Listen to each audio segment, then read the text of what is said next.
खुशामदीद। शाम के 5 बज चुके हैं और आप देख रहे हैं प्रोग्राम 5 का पंच। मैं हूं आपका मेज़बान इशफाक बहार। 5 बजे आते हैं तो कोशिश करते हैं कि आपको बाखबर करें उन खबरों से जिन्हें अभी तक आपने हमारे सोशल मीडिया साइट पर सबसे ज़्यादा देखा होता है, फेसबुक, यूट्यूब, ट्विटर, इंस्टाग्राम को और हमारी ऑफिशियल वेबसाइट पर, जहां पर आप सबसे ज़्यादा आए होते हैं, वो हम शाम 5 बजे लाते हैं आपके सामने। यानी कौन सी 5 खबरें जहां पर आपने दिलचस्पी दी है, वहां से प्रोग्राम का आगाज़ करते हैं और फिर कुछ खबरों पर तजिया तबसरा भी होता है, आपको बाखबर करते हैं जम्मू कश्मीर और मुल्क भर की सियासी, समाजी और इक़्तिसादी सूरत हाल से। आज किन 5 खबरों को आपने सबसे टॉप ट्रेंडिंग में जगह दिलाई, तो सबसे पहली खबर जो सुबह से गर्दिश कर रही है हमारी सोशल मीडिया पर, वो है आज का दिन। यानी आज पूरे मुल्क के साथ साथ जम्मू कश्मीर के अंदर भी रामनवमी का त्यौहार निहायती अकीदत और एहतराम के साथ मनाया गया और श्रीनगर में सख्त सिक्योरिटी बंदोबस्त के बीच आज बाज़ाब्ता तौर पर झांकी भी निकाली गई, जिसे शोभा यात्रा भी कहा जाता है। शहर के मुख्तलिफ इलाकों से, सिविल लाइन्स के मुख्तलिफ इलाकों से होते हुए ये यात्रा शाम देर गए इख्तिताम पजीर भी हुई है। जहां आज जम्मू के श्रीनगर के अंदर ये तकरीर देखने को मिली और अच्छे खासी तादाद में जो कश्मीरी पंडित वहां पर मौजूद है, उन्होंने इस यात्रा में शिरकत की। वहीं पर एक अच्छी खासी तादाद में जम्मू के अंदर मंदिरों में भी रश देखने को मिला, जहां सुबह से ही खुसूसी पूजा पाठ का एहतमाम किया गया था और तकरीबन जम्मू के मरकज़ी मंदिरों के अंदर सुबह से लेकर बाद दोपहर तक ये सिलसिला जारी रहा। इधर अयोध्या में आज सबकी नज़रें थी, जहां रामलला की मूर्ति पर भी खुसूसी पूजा पाठ का एहतमाम किया गया और सूर्य तिलक के साथ पूरी दुनिया तक एक पैगाम पहुंचाने की कोशिश की गई। दूसरी अहम खबर पर आते हैं और बात करते हैं आज के दिन के हवाले से। आज का दिन इंतहाई अहम है। अहम इसलिए है क्योंकि 19 अप्रैल को इंतखाबात का पहला दिन है और उस सिलसिले में आज तशहीरी मुहिम यानी इलेक्शन कैंपेनिंग का आखिरी दिन था। भारतीय जनता पार्टी भी जम्मू कश्मीर की लोकसभा सीट पर मैदान में थी। पद यात्रा निकालकर वोटरों तक जाने की कोशिश की गई उधमपुर में। वहीं पर मुख्तलिफ सियासी जमातों की तरफ से भी तूफानी दौरे किए गए। कहीं पर गाड़ियों की रैली हुई तो कहीं पर घर घर कैंपेनिंग को और ज़्यादा मजबूती के साथ आगे बढ़ाया गया और उम्मीद जाहिर की गई कि 19 तारीख को लोग जोक दर जोक बाहर आकर यहाँ पर इस सीट पर मतदान करें। कुल मिलाकर जब आप देखेंगे 19 तारीख को 102 सीटों पर चुनाव हो रहा है। 21 रियासतों बशमूल एक यूनियन टेरिटरी के अंदर ये सिलसिला जो है चलेगा। कुछ मरकज़ी वज़रा और साबिक गवर्नरों का तकदीर का फैसला 19 तारीख को अवाम करेगी। यानी जहां 102 नशस्तों पर इंतखाब हो रहा है, उन 102 नशस्तों के अंदर उधमपुर भी एक सीट है जहां पर डॉक्टर जितेंद्र सिंह तीसरी मरतबा चुनावी दंगल का हिस्सा बन रहे हैं। चौधरी लाल सिंह उनके सामने हैं और मकामी तौर पर कुछ और लीडर्स भी है, लेकिन बुनियादी मुकाबला 2 लीडरों के बीच ही माना जा रहा है। इस तरीके से शाम 5 बजे इंतखाबी दंगल अपने इख्तिताम पजीर हुआ। इंतज़ार कल दिन का होगा और परसों सुबह 6 बजे से वोटिंग अमल शुरू होगा। पल पल का अपडेट आपको हर प्रोग्राम में गुलिस्तान न्यूज़ पर बताया जाएगा। चलिए जनाब, बात इंतखाबात की हो रही है तो दूसरे पड़ाव पर साउथ कश्मीर अनंतनाग सीट भी है, जहां पर अभी तक साबिक वजीर आला महबूबा मुफ्ती और पीडीपी की सदर कमर कस चुकी है, मैदान में आ चुकी है और अवामी राब्ता मुहिम को भी तेज किया गया है। इस बीच नेशनल कॉन्फ्रेंस के नामजद उम्मीदवार मियां अल्ताफ अहमद भी आज जनूबी कश्मीर के मुख्तलिफ इलाकों के अंदर थे, जिन्होंने अवामी इज्तिमात से खिताब किया। अपने अपने अंदाज में दोनों लीडरों ने वोट मांगा और सियासत पर भी बात की, लेकिन महबूबा मुफ्ती आज जब कुलगाम के अंदर थी तो ताना और निशाना दोनों लगाए। ताना और निशाना मरकज पर भी था और फारूक अब्दुल्ला पर भी था। कहा कि डॉक्टर फारूक अब्दुल्ला, जिसे people's alliance for Gupkar declaration का चेयरमैन भी थे, उन्होंने बाज़ाब्ता तौर पर मुख्तलिफ पड़ावों पर और मुख्तलिफ मामलात में फारूक अब्दुल्ला की इज्जत रखी और जो फारूक अब्दुल्ला की जमात ने पीपल्स डेमोक्रेटिक पार्टी के साथ किया, शायद ये उसी का नतीजा है कि आज महबूबा मुफ्ती मैदान के अंदर है। उन्होंने कहा कि अब वक्त आ गया है कि खरे और खोटे में फ़र्क होना चाहिए, दोस्त और दुश्मन में फ़र्क करके हमने अपने वोट का इस्तेमाल करना होगा। इस बीच मियां अल्ताफ भी आज अनंतनाग के मुख्तलिफ इलाकों के अंदर मौजूद रहे, जहां पर उन्होंने नेशनल कॉन्फ्रेंस की तारीख और मौजूदा सूरत हाल पर तबादला ख्याल करते हुए उम्मीद जाहिर की कि उन ताकतों को दूर रखा जाएगा जो ताकतें मुल्क के अंदर मजहब के नाम पर फसाद पैदा करना चाहती हैं। यानी सीधे सीधे से उनका मुकाबला भारतीय जनता पार्टी पर था।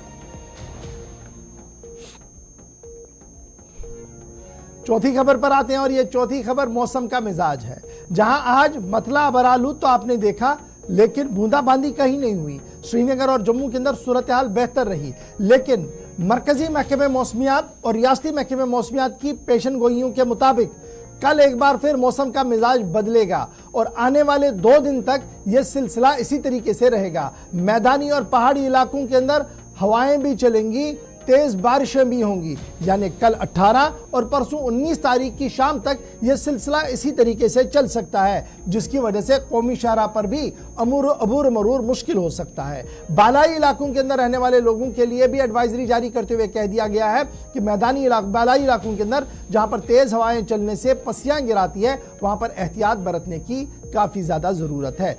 इस बीच अगर 19 तारीख को भी मतला बरालूद रहा, तेज बारिशें हुई और कई मकामात पर हल्की बर्फबारी हुई, तो उससे क्या होगा कि जो 19 तारीख का इंतखाबी दंगल उधमपुर, डोडा, किश्तवाड़ और दीगर इलाकों के अंदर है, उस पर बुरा असर भी पड़ सकता है। यही सियासी पंडितों का मानना है कि मतला जिस तरीके से अबरालूद दिखाने की कोशिश हो रही है, उसी तरीके का मन रियासती वोटर्स का भी है, क्योंकि अभी बहुत सारे वोटर्स ने फैसला नहीं किया कि इस पार या उस पार खड़े रहे। चलिए जनाब, 5वीं खबर पर आते हैं और यह खबर भी सियासत की दुनिया से अहम तरीन खबर है। साबिक मेंबर असेंबली और साबिक नेशनल कॉन्फ्रेंस के लीडर और आजकल अपनी पार्टी बनाई है उन्होंने, अशफाक जब्बार साहब, जम्मू कश्मीर यूनाइटेड मूवमेंट के नाम से इनकी जमात है। इनका आज का दिन भी अहम था, क्योंकि इनके वालिद के बरसी थी आज, शेख अब्दुल जब्बार की बरसी थी, और शेख अब्दुल जब्बार की बरसी के मौके पर गांदरबल ज़िले के अंदर एक अवामी इज्तिमा का एहतमाम किया गया, जिस इज्तिमा के अंदर काफ़ी तादाद में यूनाइटेड फ्रंट से वाबस्ता अरकान ने शिरकत की और अपनी बात शेख जब्बार ने भी रखी। शेख अशफाक जब्बार ने जहां नेशनल कॉन्फ्रेंस पर बैक टू बैक हमले करते हुए कहा कि नेशनल कॉन्फ्रेंस की क़यादत जिस तरीके से रियासत की सियासत को डुबो रही है, उससे बचाने की ज़रूरत है। ताहम उन्होंने साफ कर दिया कि हम ख्याल जमाते तो दूर, मौजूदा चुनाव के अंदर, लोकसभा इंतखाबात के अंदर सेंट्रल सीट पर, जहां पर एक तरफ से वहीदुर रहमान परा खड़ा है, दूसरी तरफ से आगा रूहुल्लाह मेहदी खड़ा है, तीसरी तरफ से उनका मानना है कि गांदरबल से भी एक और कैंडिडेट मैदान में होगा और उनकी तरफ से जेके यूनाइटेड मूवमेंट की तरफ से इस सीट पर बाज़ाब्ता तौर पर इंतखाबी दंगल होगा। यानी अब श्रीनगर की सीट में जम्मू कश्मीर यूनाइटेड मूवमेंट के उम्मीदवार के आने की भी ऐलान और इतला जो है अशफाक जब्बार की तरफ से दी गई है। अब ये कितना मौसर साबित होगा, क्या कितना वो कारआमद साबित होगा इलेक्शन के अंदर, वो तो आने वाला वक्त बताएगा।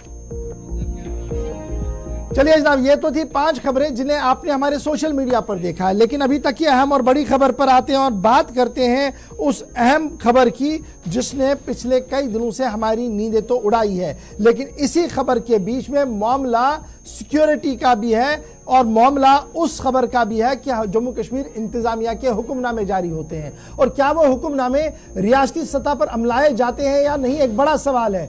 आप याद रखिएगा, जो खबर आपके सामने दे रहा हूं, 30 मई सन 2023, 29 या 30 मई सन 2023 को एक ऑर्डर जारी किया गया, और यह ऑर्डर जारी किया गया महकमा सयाहत की तरफ से, और यह कह दिया गया कि सूरत हाल को मद्देनजर रखते हुए सिक्योरिटी और प्रिकॉशनरी मेजर्स लिए जाएंगे, और जितनी भी शिकाराज हाउस बोट्स हैं, चाहे वो झील डल के अंदर हैं या वोलूर के अंदर है या कई भी मकामात पर है, वहां पर सिक्योरिटी का माकूल और मुनासिब इंतजाम किया जाएगा। यानी हर जगह पर लाइफ सेविंग जैकेट्स को लगाने और रखने की बात कही गई, और यह ऑर्डर निकला 30 मई सन 2023 को।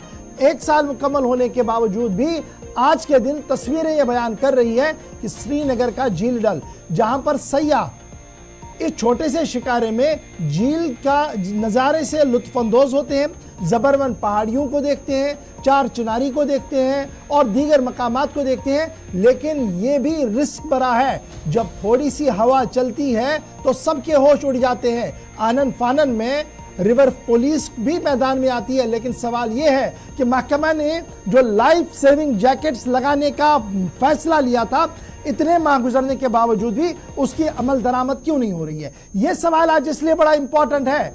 गंडबल का इलाका, सोइटेंग का इलाका, जहां पर किश्ती टूटी, लोग डूबे, कुछ को बचा लिया गया, कुछ की मौत हुई। सिक्योरिटी प्रिकॉशनरी मेजर्स वहां पर भी नहीं थे, एहतियाती तदाबीर पर सवाल वहां पर भी था। पुल नहीं बना, बड़ा सवाल है, लेकिन एहतियाती तदाबीर उस किश्ती पर थे नहीं थे, एक बड़ा सवाल है। और यही वजह है कि आज हम ये सवाल उठा रहे हैं कि ये जो तस्वीरें हैं ये क्या बयान कर रही है?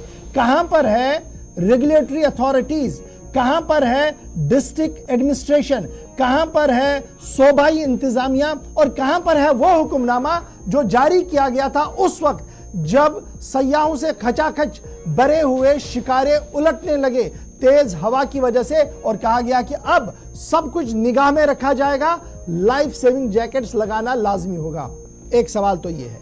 दूसरा सवाल, ये शिकारा ऑपरेटर्स क्या ये माहिर है, गोताखोर है? क्या इन्हें स्विमिंग आती है, तैरना आता है?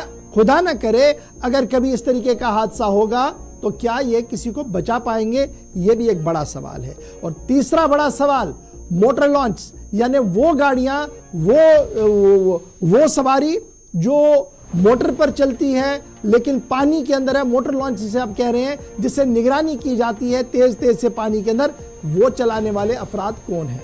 यानी कुछ सवाल आज हमने आपके सामने रखे हैं। दरअसल ये सवाल इसलिए जहन में लगातार गूंज रहे हैं, मरकजी महकमियात मौसमियात कह रही है कि तेज हवाएं चलेंगी, और अगर खुदा ना करे एक भी इंसिडेंट इस झील के अंदर हुआ तो उसकी जिम्मेदारी किसकी होगी? सीधे अपने नुमाइंदे के पास चलेंगे। फैसल रियाज इस वक्त मेरे साथ ज्वाइन कर चुके हैं। Faisal Riyaz, Jammu Kashmir tourist trade act 1978 का हवाला दिया गया और कहा गया कि जितने भी शिकाराज इस एक्ट के तहत रजिस्टर्ड हैं उन्हें एटलीस्ट कम से कम 3 से 4 लाइफ सेविंग जैकेट्स रखने हैं।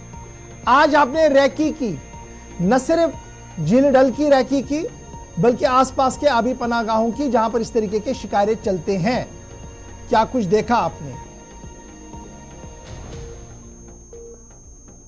लास्ट ईयर मई के महीने में एक ऑर्डर निकाला गया था जब डल झील में तेज हवाएं की लहरें उठी थी, जिसके बाद कहीं ना कहीं खतरा महसूस हुआ था टूरिस्ट को। तो उसके बाद जैसे रिवर पुलिस या एसडीआरएफ एक्शन में आए थे, उन्होंने उन 80 सयाहों को बचा लिया था। लेकिन उसके बाद ही डिपार्टमेंट की तरफ से एक ऑर्डर आया था कि कम से कम 3 लाइफ सेविंग जैकेट जो हर एक शिकारे में होनी चाहिए, जो कि हमारे एक्ट के साथ या टूरिज्म डिपार्टमेंट के साथ जो रजिस्टर्ड है, अगर कोई इसमें फेल हो जाएगा तो उसकी जो रजिस्ट्रेशन है वो कैंसिल कर दी जाएगी। लेकिन इस वक्त जब हम यहाँ पे डल झील में देखते हैं, खासकर जो कि एक बड़ा हम कह सकते हैं यहाँ पे मंबा है शिकारों का, जो काफी ज्यादा शिकारे यहाँ पे है, तो मैक्सिमम हमने देखा कि जितने भी शिकारे हैं मैक्सिमम उनमें किसी तरह का भी कोई लाइफ सेविंग जैकेट नहीं है। कुछ मिनिमम है, 2-3 में हमने देखा कि वहाँ पे एक मौजूद था, एक लाइफ सेविंग जैकेट मौजूद था, लेकिन जितने मैक्सिमम यहाँ पे है उनमें किसी तरह का कोई लाइफ सेविंग जैकेट यहाँ पे नहीं है। हालांकि आपको मैं बता दूं कि उसके बाद थोड़ा बहुत तजाद भी आपस में हुआ था टूरिज्म डिपार्टमेंट और उसके साथ शिकारा ऑनर को, क्योंकि शिकारा वालों का कहना था कि हम अफोर्ड नहीं कर सके, हम ज्यादा ये नहीं ला सके, तो हमें टूरिज्म डिपार्टमेंट वहां से प्रोवाइड करें। तो उसके बाद कुछ गिने चुने लोगों को जो इससे ये लाइफ सेविंग जैकेट दिए गए थे उनको कहा गया था आप रखिए, और बाकी को कहा गया था आप खुद भी ला सकते। लेकिन सवाल ये नहीं है कि हम एफर्ट नहीं कर सकते हैं। जब आप देखें तो रियासती हुकूमत के हुक्मनामे की हमेशा धज्जियां बिखेरी गई हैं। जब रेट्स को तयन करने की बात थी तब भी यही हंगामा था कि हम इन रेट्स को नहीं मानेंगे और अपनी मनमर्जी रेट्स पे वो चला रहे हैं, हमें उसके साथ कोई सवाल नहीं है, क्योंकि वो स्टेट गवर्नमेंट की रेट का सवाल था जो चली नहीं। जब एक अच्छी खासी तादाद में पैसा लिया जाता है और शायद ही किसी को 300-400 से कम लेते हो जो आधे घंटे की सैर ये करवाते हैं, उसमें भी अगर ये रोना रोए कि जनाब हमसे नहीं होता है, लेकिन जो 6 लोग 4 लोग 5 लोग इसकी किश्ती में सवार होते हैं उनकी सिक्योरिटी की जिम्मेदारी किसकी है? यह सवाल तो आज के दिन में जेन्युइन है, क्योंकि 6 से 7 लोग ऑलरेडी मर चुके हैं गंडबल सोपोर के अंदर, श्रीनगर के अंदर, और आज भी दरियाए जहलिम के अंदर रेस्क्यू ऑपरेशन जारी है।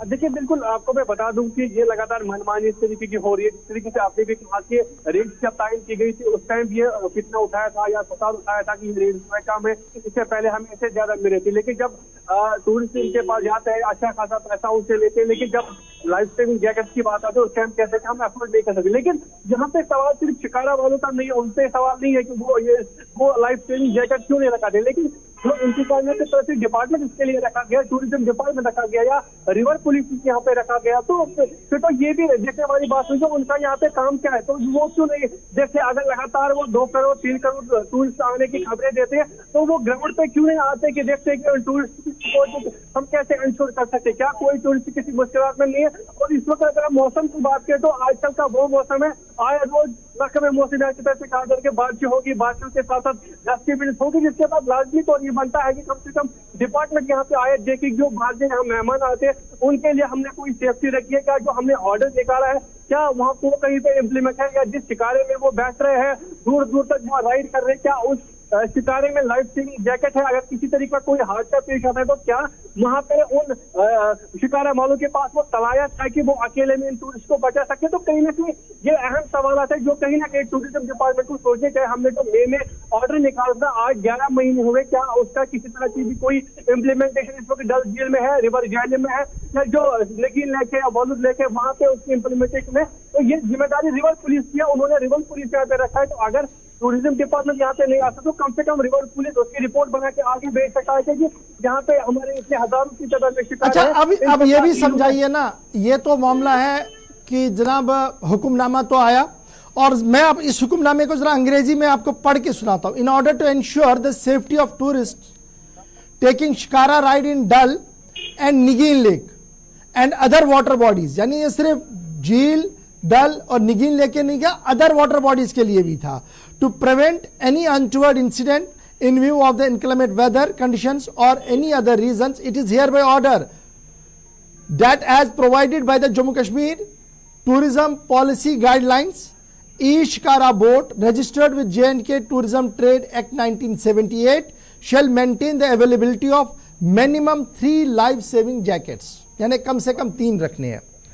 लेकिन सवाल यहां पर यह है कि 28 तारीख को ऑर्डर हुआ, 30 तारीख को इस पर काफी ज्यादा हलचल हुई मीडिया के अंदर, 30 मई सन 2023 को, 2024 में आज हम हैं, लेकिन इतने माह गुजरने के बाद भी आज के दिन जब मेरे नुमाइंदे ने आपकी इस ऑर्डर को देखने की कोशिश की तो पता लगा कि ग्राउंड जीरो पर सूरत हाल बिल्कुल बदली नहीं है, जो माजी में था वही आज है। लेकिन आज यह सवाल इसलिए बड़ा इंपॉर्टेंट है कि जब करोड़ों की तादाद में सयाह आते हो, हजारों की तादाद में लोग राइड लेते हो, तो उनकी सिक्योरिटी की जिम्मेदारी किसकी है, पहला सवाल यह। अब दूसरा सवाल बड़ा इंपॉर्टेंट है, जिन अथॉरिटीज को एम्पावर किया गया था कि जनाब झील के अंदर और झील के बाहर आप तमाम चीजों को मेंटेन करेंगे और देखेंगे, चाहे वो रिवर पुलिस है, डिस्ट्रिक्ट पुलिस है या टूरिज्म डिपार्टमेंट का अमला है, क्या वो कहीं पर भी कल से नजर आए? चलिए माजी की बात तो छोड़ दे, कल जो सानिया आया हुआ उसके बाद कहीं नजर आ रहे जहलिम के अंदर, जहलिम के बाहर कि जनाब आपने ये प्रिकॉशंस और ये प्रोटेक्टिव गियर्स होने चाहिए जरूरी? देखिए जहां तक गंडबल इलाके की बात है, या वहाँ पे जो इंसिडेंट देख आया था वहां पे तो उसके बाद ही रिवर पुलिस वहां पे पहुंची थी, उन्होंने वहां पे रेस्क्यू ऑपरेशन स्टार्ट किया। लेकिन आपको ये भी याद होगा कि जो दरियाई जहलिम है उसमें रिवर पुलिस इसलिए रखा गया था कि अगर किसी तरह का कोई अनटोवर्ड सिचुएशन होती है या अनटोवर्ड इंसिडेंट होता है उस टाइम वो उसकी एक्शन कर सके। लेकिन बात किसने की बात है कि उनको सिर्फ कुछ मखसूस जगहों पे ही तैनात किया गया है, जिसमें जीरो ब्रिजेस, सीमेंट जो है, भरचक है, यानी जो कि वल्नरेबल बन गए थे सुसाइड के हवाले से। तो कहीं ना कहीं सरकार को ये भी सोचना था कि यहाँ पे सिर्फ इंसिडेंट सुसाइड के नहीं होते, लेकिन कुछ ऐसे भी इलाके हैं जहाँ पे पुल नहीं बने हुए, जहाँ पे लोगों को जो है फैसिलिटी सिर्फ नाव के जरिए उनको आना पड़ता है। तो वो भी वो एरिया थे जहाँ पे रिवर पुलिस को कम से कम वहाँ पे तैनात रखा था। और देखते था कि कुछ इलाके ऐसे भी है जिनको नाव का सहारा लेके बाकी मेन सिटी के साथ जुड़ना पड़ता है। लेकिन बदकिस्मती की वजह से हम ये कह सकते हैं कि उनका भी जो रोल है वो सिर्फ कुछ इलाकों तक महदूद रहा। गंडबल इलाका हो, शिवपुरा हो, सुमरबुग हो, या जिन इलाकों में ये प्रॉब्लम है जिनको जहरिम पार करना पड़ता है, वहाँ पे इस तरह की कोई फैसिलिटी नहीं। अब जहाँ डल लेक की बात है तो डल लेक में तो वो हमेशा यहाँ पे रहते हैं, उनका काम ही यहाँ पे रहना है, लेकिन जब उनका रोल हम यहाँ पे भी देखते थे, कम से कम उनको ये चीज इंश्योर करनी चाहिए, अगर करोड़ों टूरिस्ट यहाँ पे आते हैं, वो मेहमान बन के आते, तो उनकी जो जिम्मेदारी है, उनकी जो सिक्योरिटी है, वो जम्मू कश्मीर के हर एक फर्द की जिम्मेदारी है, सिर्फ टूरिज्म डिपार्टमेंट की नहीं है, बल्कि जितने भी लोग जाते हैं उनकी जिम्मेदारी है। तो कम से कम वो इस बात को इंश्योर कर सकते थे कि अगर लाइफ सेविंग जैकेट मैंडेटरी बनाया गया है हर एक शिकारे वाले के लिए, तो क्यों यहाँ पे मैक्सिमम जितने भी शिकार है वहां पे लाइफ सेविंग जैकेट नहीं है। बस थोड़े से कुछ 2-3 हमें यहाँ पे शिकारे दिखे जहाँ पे हमने देखा कि 1 या 2 लाइफ सेविंग जैकेट मौजूद है, लेकिन बाकी जितने भी शिकार है वहां पे किसी तरह का कोई ऐसा इक्विपमेंट नहीं है जिससे अगर कोई अनटूवर्ड सिचुएशन होती है जिससे हम आगे जाके जो है किसी की जान बचा सकते हैं, इस तरीके की कोई इक्विपमेंट यहाँ के शिकारों में नहीं है। जी गावत से शिकारे वाले रो रहे हैं कि जनाब काम नहीं है, दूसरी तरफ से हजारों और लाखों की तादाद में सयाह हर साल आते हैं और अच्छी खासी तादाद में झील का सफ़र वो करते हैं, जो लुत्फ़अंदोज़ होते हैं, हाउस बोट्स के अंदर रहते हैं और कई बार हादसा भी हुए हैं, लेकिन जो सबक हमने हादसों से सीखना था शायद वो कभी भी हम नहीं सीख पाए। और कल के हादसे ने आज इस खबर पर दोबारा गुफ्तगू करने पर हमें मजबूर किया कि लाइफ सेविंग जैकेट्स और लाइफ सेविंग इक्विपमेंट्स जो होने चाहिए झील के अंदर, क्या वो आज के दिन में है, वाटर बॉडीज़ के अंदर है या नहीं है, एक बड़ा सवाल है। और मुझे उम्मीद है कि लेफ्टिनेंट गवर्नर साहब आप ज़रूर इसकी ओर तवज्जो देंगे और हुकूमती इदारों को पुल आउट करेंगे जिनकी एक कोताही है कि ऑर्डर निकलने के बावजूद भी इम्प्लीमेंट अभी तक नहीं हुआ है। बढ़ते हैं जी आगे, बात ज़रा उस हादसे की करते हैं जिस हादसे ने हर आंख को नम कर दिया है, यानी उस खबर की करते हैं जो कल सुबह सुबह सामने आई थी और आज 2 दिन पूरे हो रहे हैं। सॉर्टिंग का वो इलाका, गंडबल का वो इलाका जहां पर नदी क्रॉस करते हुए, दरियाए जहलिम को क्रॉस करते हुए किश्ती टूट गई और टूटती किश्ती के बीच जो सवार थे वो डूब गए। कुछ लोगों की किस्मत अच्छी थी जिन्हें बचा लिया गया, लेकिन कुछ लोगों की मौत हुई। कुछ लोग बाहर तो लाए गए लेकिन मुर्दा हालात में लाए गए और अभी भी, यानी आज के दिन में जब आप और हम बात कर रहे हैं तो अभी भी रेस्क्यू ऑपरेशन जारी है। आईजीपी कश्मीर के साथ हमारे नुमाइंदे ने खसूसी बातचीत की, जानने की कोशिश की कि आखिर किस तरीके से अब यह ऑपरेशन आगे बढ़ेगा। ये वो तस्वीरें हैं, ये वो वीडियोस हैं जो आज शुरू की गई थी, जहां पर आज सर्च ऑपरेशन कल से शुरू किया गया था और आज भी यह सर्च ऑपरेशन जारी रहा। निजी लोग, मार्को और दीगर लोगों की तरफ से गंडबल के आसपास के इलाके के अंदर और सोयबुक के आसपास के इलाके के अंदर लगातार यह कार्रवाई जारी है। सबसे पहले आईजीपी कश्मीर को फटाफट से सुन लेते हैं, उसके बाद आकिब हमारे साथ ज्वाइन करेंगे ग्राउंड जीरो से। दूसरा दिन इख्तिताम पजीर हो रहा है, कितना काम हुआ है, कितना अभी रेस्क्यू का बाकी है, वो उस पर गुफ्तगू करेंगे। लेकिन आईजीपी क्या कुछ कह रहे हैं जिनकी निगरानी में यह पूरा ऑपरेशन चला है। हमारे साथ आईजीपी कश्मीर विधि कुमार विधि इस वक्त मौजूद है, जिन्होंने अभी अभी गंडबल एरिया का विजिट किया है और वहाँ पे डायरेक्शन कुछ रेस्क्यूअर्स को दिए। सर बहुत बहुत शुक्रिया हमारे साथ बात करने के लिए। 2 दिन से रेस्क्यू ऑपरेशन जारी है, बड़े शादोमत से वहाँ पे काम चल रहा है। आप भी अभी गए थे तो किस तरीके की डायरेक्शन आपने वहाँ पे दिए, चाहे SDRF हो या जम्मू कश्मीर पुलिस हो? जैसा कि आप जानते हैं, कल ये अर्ली मॉर्निंग में ये गमनाक नाका पेश रफ्त हुआ और उसी के तुरंत बाद जो है राम मुंशीबाग की जो रेस्क्यू टीम है उसने उसमें अपनी रेस्क्यू ऑपरेशंस शुरू कर दिए और उसके बाद ये इसमें कुल मिला के कुछ लोग रेस्क्यू किए गए और उसमें से करीबन 6 लोगों की डेथ हो गई ड्राउनिंग के कारण और कुछ लोग रेस्क्यू हो गए थे। अभी भी कल से 3 लोग मिसिंग हैं और इसी असना में दिन रात कल सुबह और कल रात को रेस्क्यू ऑपरेशन जारी था। इसमें हमारी SDRF, NDRF की टीम और जेके पुलिस की जो है रिवर टीम और मार्कोस को स्पेशली रिक्विजिशन में बुलाया गया था, जो कल से दिन रात अपना जो है रेस्क्यू ऑपरेशन जारी रखा है। बट अभी तक 3 मिसिंग जो ड्राउन जो हुए थे उनके बारे में अभी कोई ताजा जानकारी नहीं है, अभी ट्रेस नहीं हो पाया। सर मजीद मैंने मशीनरी वहाँ पे लाई जा रही है ताकि जल्द से जल्द बॉडीज को रिट्रीव किया जाए? हाँ, आप बिल्कुल सही कह रहे हैं। जो हम लोगों की स्पेशलाइज्ड टीम है उनके अपने इक्विपमेंट्स हैं और वो नदी में उसका जो नीचे तला है या गोताखोर जो है नीचे ढूंढने में अपनी मशीनरी और अपने आप जो है गोताखोरी करके उसको ट्रेस आउट करने की कोशिश कर रहे हैं। तो आपकी तरफ से क्या कोई डायरेक्शन अभी दी गई है वहाँ पे? अभी उन लोगों को यही अहकामात हैं कि पूरा जो है एरिया को छाना जाए। और इसके अलावा हम लोगों ने शहर श्रीनगर में बाकी थाने जो दरिया झेलम के किनारे हैं उनको भी हिदायत बख्शी है कि वो लुकआउट रखें अपने अपने एरिया में जो जहां से झेलम बहती है, और कोई भी अगर ऐसा कोई सुराग या वो मिलता है तो तुरंत थाना नौगाम और रामूंची बाग को बुला।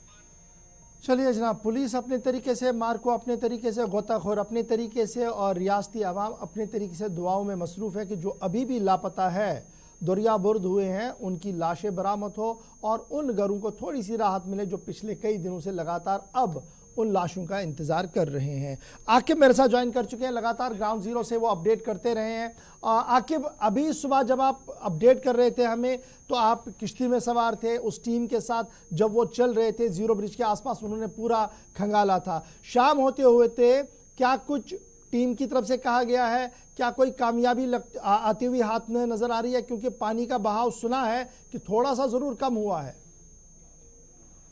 बिल्कुल गौहर, आज सुबह लगभग 6 बजे के आसपास ये ऑपरेशन फिर से रिज्यूम किया गया, जिसमें एसडीआरएफ की टीम, एनडीआरएफ की टीम, इंडियन आर्मी के जवान, सीआरपीएफ के जवान, बाकी जितने भी रेस्क्यू ऑपरेशन ऑपरेटर्स है, वो लगातार आज सुबह मॉर्निंग से जो है रेस्क्यू ऑपरेशन बड़े पैमाने पे शुरू किया गया। मैन एंड मशीनरी को जो है यहाँ पे इस्तेमाल किया गया। ताहम अभी तक कोई ऐसी खबर नहीं है कि ये जो 3 जो अभी मिसिंग है उनकी जो डेड बॉडी अभी तक नहीं मिली। हालांकि जो श्रीनगर का जो छतबल घाट है वहां पे भी अभी जो है बाज़ाब्ता तौर जो हुक्स है वो लगाए गए। ताहम अभी तक कोई ऐसी खबर नहीं है, जो 3 मिसिंग है वो अभी तक नहीं मिले हैं। हालांकि अभी आईजी कश्मीर ने यह भी कहा कि जितने भी पुलिस स्टेशन से, जितने भी आसपास के जो दरियाई झेलम जहां से बहता है वहां पे लोगों को कहा गया कि आप मॉनिटर कीजिए, नजर बनाए रखिए, और जितने भी पुलिस स्टेशन से उनको कहा गया कि आप पूरी रात जो है इस पे निगरानी रखें, ताकि अगर कोई डेड बॉडी पानी के ऊपर आई है तो वो जल्द से जल्द जो है रिपोर्ट करें नजदीकी पुलिस स्टेशन में।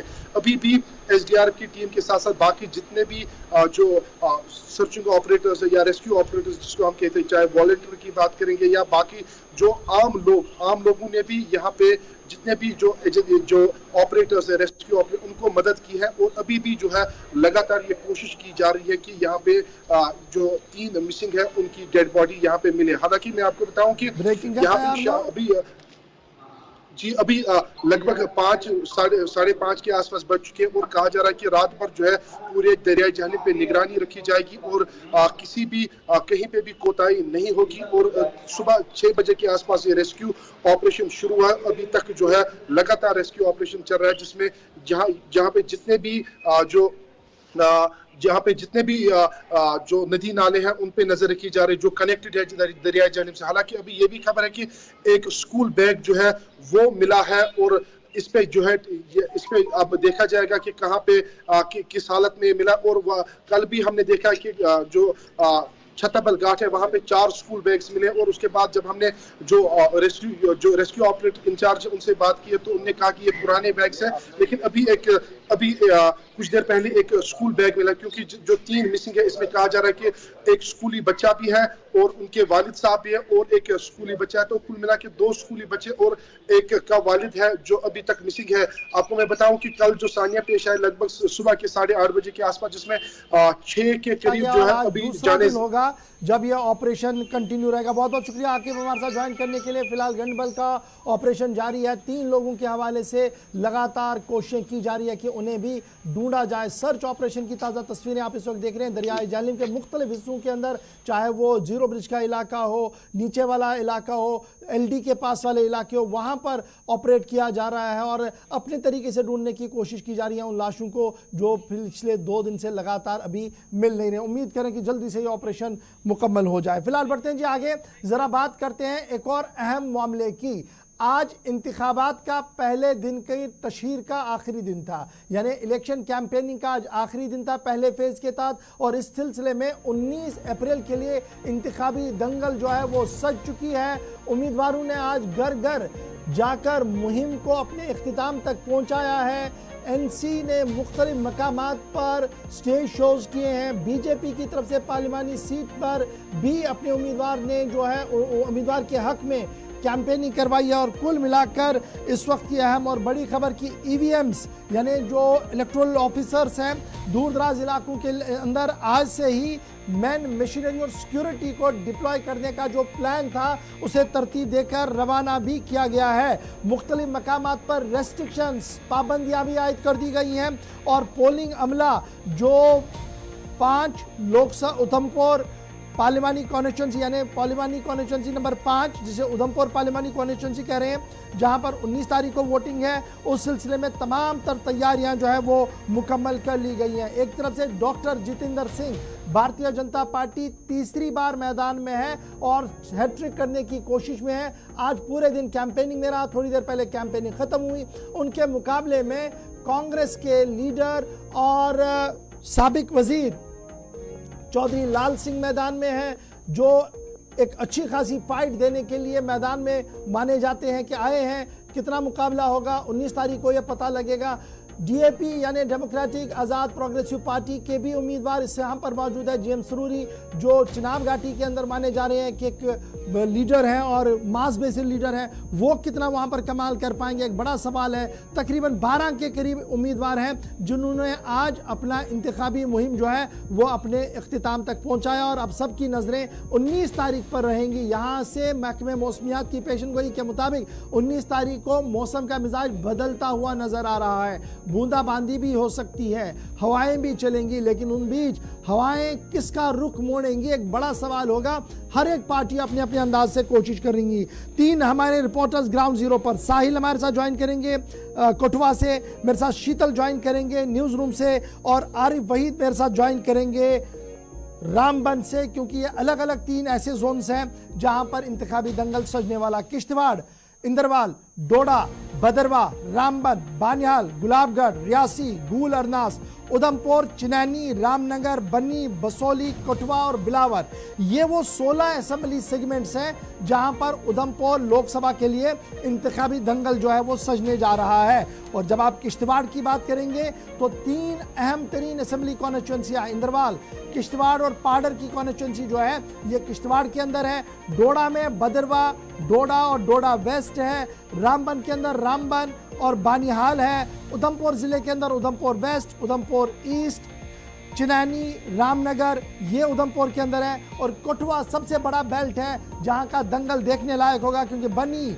बसोली, बिलावर, जसरोटा, कठुआ और हीरानगर इस तरीके से असेंबलियां होंगी जहां पर पार्लियामेंट के लिए वोट डाले जाएंगे। और जब हम इस पार्लियामेंट को देखते हैं तो इंडियन नेशनल कांग्रेस का दबदबा रहा 1957 से लेकर 1980 तक, और डॉक्टर करण सिंह एक लंबी रेस के घोड़े यहाँ पर माने गए सियासत के अंदर, जिन्होंने यहाँ पर बहुत ज़्यादा देर तक रिप्रेजेंटेशन की।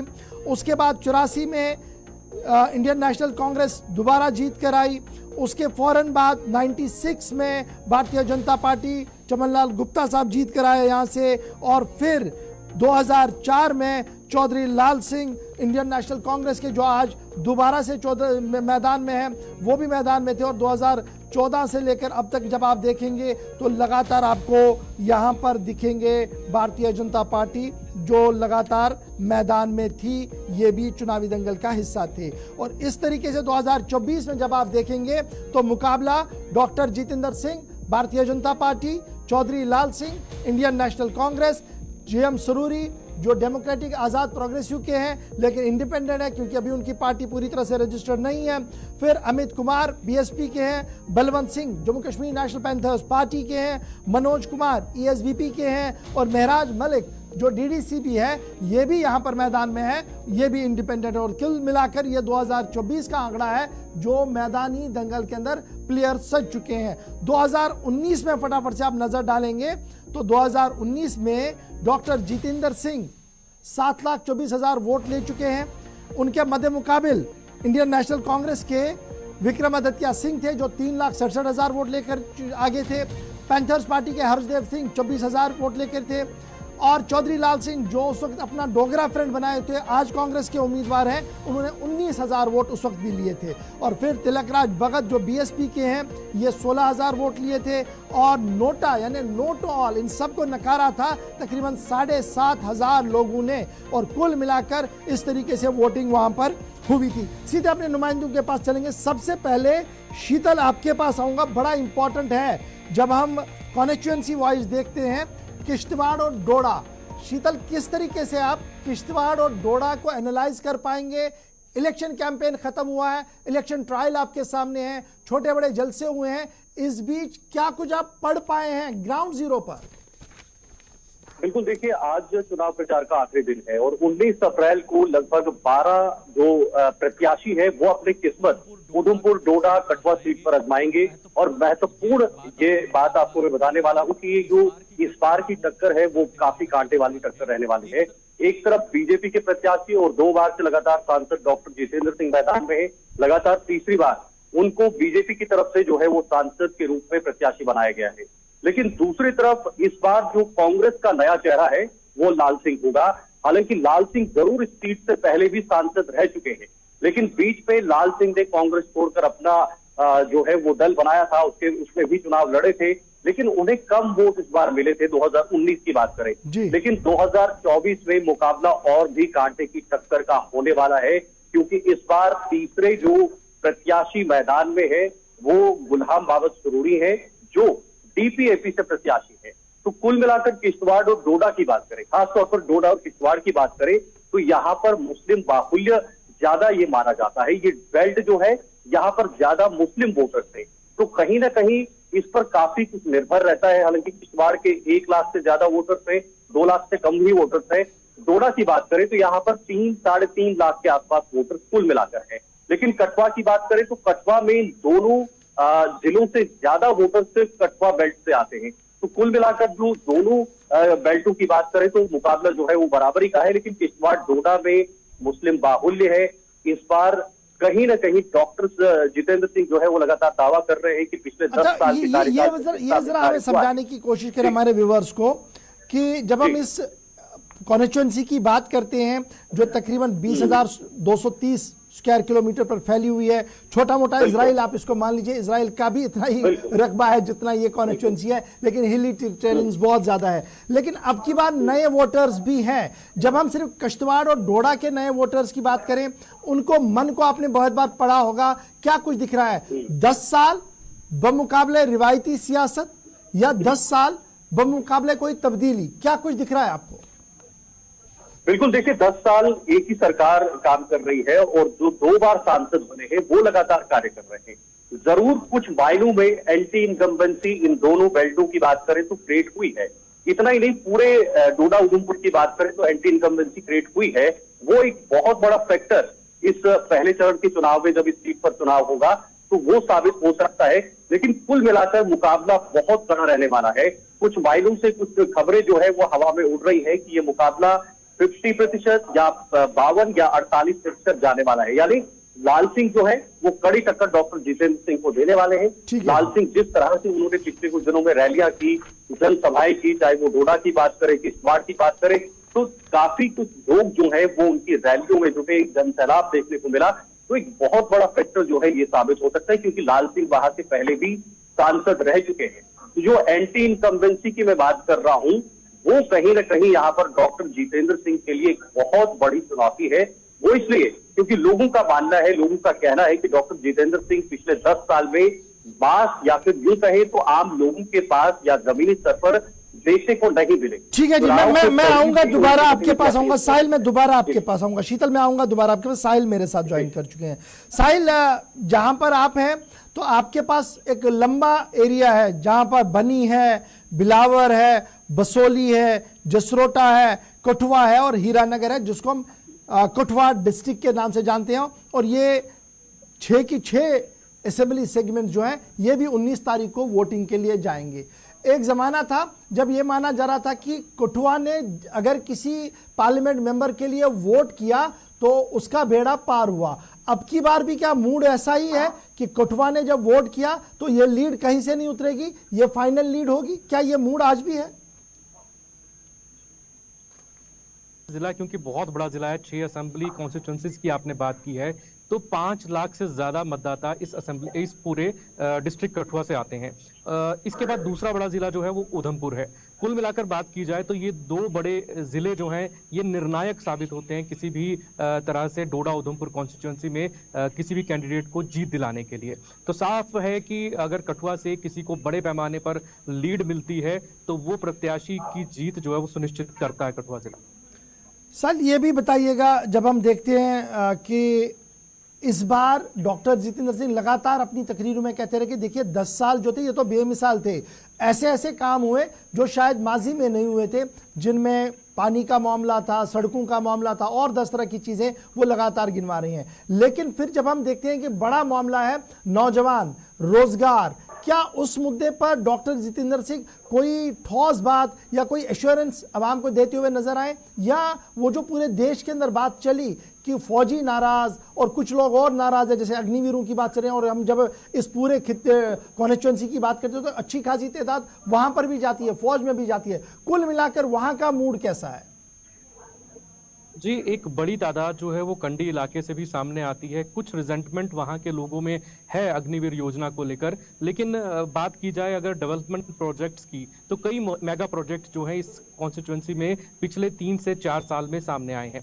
अनुच्छेद 370 के जाने के बाद अगर मैं बात करूं तो जिस तरह से एक बड़ा मेगा प्रोजेक्ट इस समय दिल्ली कटरा एक्सप्रेसवे इसी कॉन्स्टिट्यूंसी से होकर जा रहा है। इसके अलावा biotech park, seed processing plant और कई तरह के बड़े प्रोजेक्ट्स, हेल्थ केयर सेक्टर जो है इस पर भी काम जो है किया गया है। और इसी को लेकर भाजपा इस बार चुनाव मैदान में है, वो डेवलपमेंट के इश्यूज को लेकर मतदाताओं के बीच में जा रही है और यही बता रही है कि जो 10 साल में हुआ है इस कॉन्स्टिट्यूंसी को देश की किसी भी बड़ी मॉडल कॉन्स्टिट्यूंसी के रूप में देखा जा सकता है। साहिल, बस एक छोटा सा सवाल, जिस तरीके से साहिल बता रहे थे ना कि देखिए हमारा जो मुकाबला इस एरिया के अंदर होगा, डोडा किश्तवाड़ के अंदर, ये बड़ा टाइट होगा, बड़ा नेक टू नेक फाइट होगा, क्योंकि 3 प्लेयर्स हैं और मुस्लिम डोमिनेटेड एरिया भी है, लेकिन इसलिए बड़ा मुकाबला टक्कर का हो सकता है, इस तरीके का दिख रहा है। दिखेगा तो 19 तारीख को जब लोग बाहर आएंगे हालात के वाक़ात देखते हुए। लेकिन अगर हम आपके डिस्ट्रिक्ट की बात करें, बन्नी, बिलावर, बसोली, जसरोटा, कठुआ और हीरानगर की,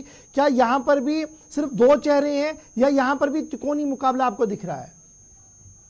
जी, कठुआ डिस्ट्रिक्ट की बात करें तो यहाँ 2 बड़े चेहरे ही कांग्रेस और भाजपा की ही आपस में टक्कर जो है वो सामने नजर आ रही है। चिनाब वैली में ही ज्यादा असर डीपीएपी का है, कठुआ जिले में इसका ज्यादा असर फिलहाल देखने को नहीं मिल रहा है। कंडी बेल्ट, बॉर्डर की बेल्ट और हिली टेरेन की बात करें तो ये तीनों की टोपोग्राफी अलग है। एक मिक्स्ड कंसेंसस जो है वो लोगों के बीच में है कि किससे वोट दिया जाए, किसे ना दिया जाए, क्योंकि दोनों पार्टियों के अलग अलग मुद्दे हैं। एक बेरोजगारी की बात करती है, युवाओं के साथ नाइंसाफी की बात करती है, तो दूसरी विकास की बात कर रही है। कुल मिलाकर ये पूरा जिला जो है अगर बात की जाए तो मतदाताओं में एक शंका है कि किसे वोट दी जाए और किसे वोट ना दिया जाए। 50-50 की गेम फिलहाल यहाँ भी लग रही है। बस साल में बस 1 मिनट आप स्टैंड बाय रहिएगा, आप हमारे साथ फ्रेम पर है। आरिफ वहीद, अब आपके पास आऊंगा, बड़ा इंपॉर्टेंट है ये, वो तीसरा बेल्ट है, तीसरा हिस्सा है इस कॉन्स्टिट्यूंसी का, जो दिखता तो छोटा है लेकिन जब वोट एरिया से देखते हैं, वोटिंग परसेंटेज से देखते हैं तो बहुत ज्यादा वोट यहां से होता है रामबन डिस्ट्रिक्ट, जहां से सिर्फ 2 कॉन्स्टिट्यूंसी हमारी है, रामबन और बानिहाल। बताइएगा कैंपेनिंग किस तरीके से हुई और कैंपेनिंग का असर चौराहे पर, दुकानों पर किस तरीके से दिख रहा है? बिल्कुल सर, मैं बताने की कोशिश करूंगा कि नोटिफिकेशन जारी होने के साथ ही जो लोकसभा इंतखाबात का जब बिगुल बजा, उसके साथ में अगर देखें तो जिस तरह से हर कॉन्स्टिट्यूंसी के अंदर जो है वोटान के अंदर या पॉलिटिकल लीडर्स के अंदर जो गर्माहट देखने को मिली, लेकिन उसका एक बहुत ही मेजर इफेक्ट जो है बनियाल और कूल, संगलदान या रामबन जिला के अंदर भी देखने को मिलता है। चाहे असेंबली इंतखाबात हो, लोकसभा इंतखाबात हो, तो ये जिला जो है ये इस गहमा गहमी में माना जाता है।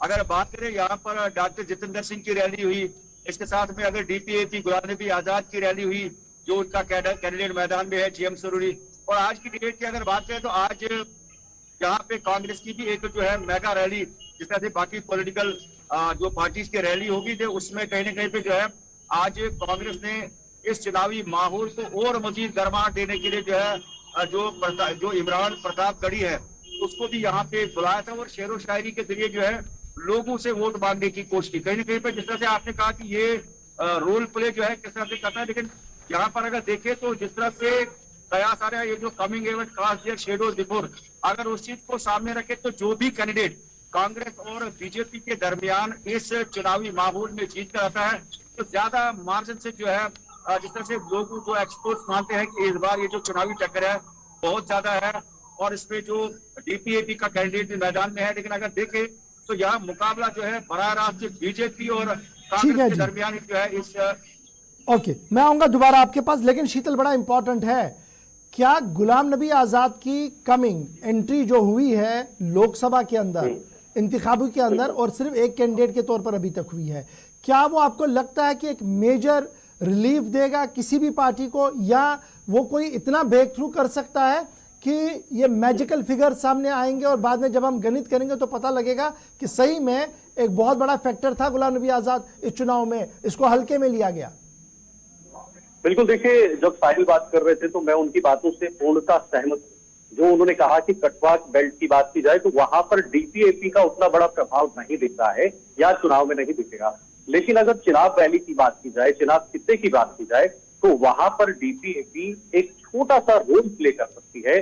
जो वहां से प्रत्याशी है वो छोटा सा रोल प्ले कर सकते हैं, लेकिन एक सबसे बड़ा फैक्टर मैं आपको बताना चाहूंगा, लोग कंफ्यूज है, कंफ्यूजन में है कि जो कंपैरिजन अगर दोनों प्रत्याशियों के बीच में किया जाए, डीपीएपी या फिर कांग्रेस के जो वहां से प्रत्याशी हैं उन दोनों के बीच जो कंपैरिजन है, उस कंपैरिजन के आधार पर लोग कंफ्यूजन में है, लोग कंफ्यूज है कि वोट किसे किया जाए और हमारा वोट, हमारा जो अधिकार है, क्या उस वोट का इस्तेमाल सही जगह पर होगा या नहीं, ये सबसे बड़ा सवाल है। तो यहाँ पर क्योंकि मुस्लिम वोटर्स ज्यादा है, तो अगर यहाँ पर डीपीएपी के पक्ष में से कुछ वोटर्स चले जाते हैं तो वो कांग्रेस के वोट के मुझे लगता है कि डीपीएपी के पक्ष में जाएंगे, जिसका सीधा सीधा फायदा जो है वो बीजेपी को मिलता हुआ। ठीक है जी, अब मैं बस यहाँ पर मैं जरा ब्रीफ ही कर लूंगा क्योंकि मेरे पास वक्त खत्म हो रहा है। साहिल फटाफट से बताइएगा, अब इलेक्शन कमीशन की बात करें, आज का दिन तो हो गया, कल का दिन हमारे पास है, लेकिन खबरें ये हैं कि जो फार फ्लंग एरियाज है, दूर दराज के इलाके हैं, वहां पर पोलिंग अमले को, प्रिजाइडिंग अमले को, ईवीएम्स को और सिक्योरिटी को भेजने का काम शुरू हो गया है और बाकायदा तौर पर जो डिस्ट्रिक्ट इलेक्शन अथॉरिटीज हैं उनकी मॉनिटरिंग में यह सारा काम आज शुरू हो गया है। अभी जी मैं बताऊं कि अभी से कुछ ही देर बाद चुनाव प्रचार थमने वाला है। आज पहला दिन था जब पोलिंग पार्टियां फार फ्लंग एरियाज के लिए रवाना की गई हैं। कठुआ डिस्ट्रिक्ट की बात करूं तो 701 पोलिंग स्टेशन है, 701 पोलिंग पार्टियां यहां से रवाना की जानी है। आज पहले दिन बनी सब डिवीजन और बनी कॉन्स्टिट्यूंसी में जो है 94 पोलिंग पार्टियां रवाना की गई हैं। 98 क्रिटिकल पोलिंग स्टेशंस जो हैं कठुआ डिस्ट्रिक्ट में आइडेंटिफाई किए गए हैं, जिन्हें पहले सेंसिटिव या हाइपर सेंसिटिव कहा जाता था। तो वहां माइक्रो ऑब्जर्वर की और सिक्योरिटी अमला जो है वो भी बढ़ाया गया है। और इसी तरीके से जब मैं कश्तवा, डोडा, भद्रवाह की बात करता हूं तो शीतल बताइएगा, क्या कुछ इलेक्शन अथॉरिटीज की तैयारियां हैं? बिल्कुल, देखिए डोडा किश्तवाड़ का जो इलाका है वो हिली एरिया है, दूर दूर गांव बसे हुए हैं, बहुत दूर दूर लोग रहते हैं, चाहे वो किश्तवाड़ के पाडर की बात करें, दक्षिण बड़वा की बात करें, डोडा के ऊपरी इलाके हैं वहां की बात करें या फिर गुंडो या भलेसा की बात करें, तो तमाम जो इलाके हैं वहां पर चुनाव आयोग की तरफ से, इलेक्शन कमीशन की तरफ से जिला स्तर पर या फिर राज्य स्तर पर, यूपी लेवल पर जो है वो पूरी तरह से तैयारियां की गई है।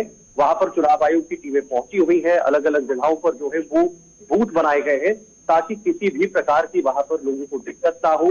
कुछ ही दूरी पर, कुछ ही डिस्टेंस पर जो है वो बूथों का निर्माण किया गया है ताकि हर जितने भी लोग दूर दूर के इलाकों में रहते हैं, हिली एरियाज में रहते हैं या फिर जो गांव के इलाकों में रहते हैं या बुजुर्ग हैं या कहीं ना कहीं जो वह बूथ, पोलिंग बूथ तक नहीं पहुंच पाएंगे, उनके लिए भी पर्याप्त इंतजाम जो है प्रशासन की तरफ से किए गए हैं।